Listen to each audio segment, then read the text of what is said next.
අද අපි හදන්න යන්නේ මෘදු ක්‍රීමි රසයෙන් පූර්ණ වූ කැරමල් පුඩින් එකක්. මුලින්ම කැරමල් එක හදාගමු.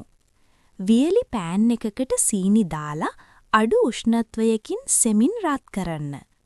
සීනි ස්වභාවිකව උණු වෙලා ලස්සන රන්වන් පාටකට වෙනකල් ඉන්න.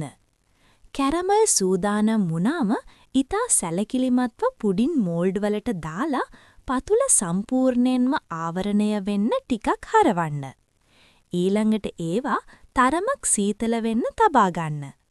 දැන් කස්ටර්ඩ් මිශ්‍රණය හදාගමු. බෝල් එකකට බිත්තර දාලා සෙමින් හොලවන්න.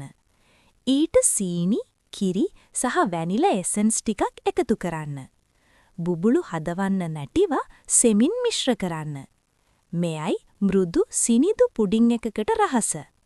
මිශ්‍රණය සූදානම් වුණාම එය සීව් එකක් හරහා පිරිසිදු කරගන්න. දැන්නේ කස්ටර්ඩ් මිශ්‍රණය කැරමල් තිබෙන මෝල්ඩ් වලට සැලකිලිමත්ව බාගන්න. මෝල්ඩ් එක ස්ටීමර් එකකට හු වතුර බාත් එකකට දාලා අඩු උෂ්ණත්වයකින් මිනිත්තු 25න් 30 දක්වා ස්ටීම් කරන්න. පුඩින් එක සම්පූර්ණයෙන්ම දැඩි වෙන්න නෑ. මධ්‍යයේ ටිකක් සෙලවෙන්න තිබුණොත් හොඳයි.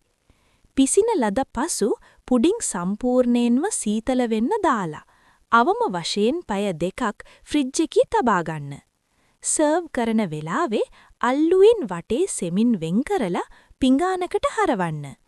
කැරමල් සෝස් එක ලස්සනට ඉහළින් වැටෙනවා ඔබට දැක ගන්න පුළුවන්. මෘදුයි, ක්‍රීමි, අතිශයින්ම රසයි. ඔබේ ගෙදර හැදූ කැරමල් පුඩින් දැන් සූදානම්.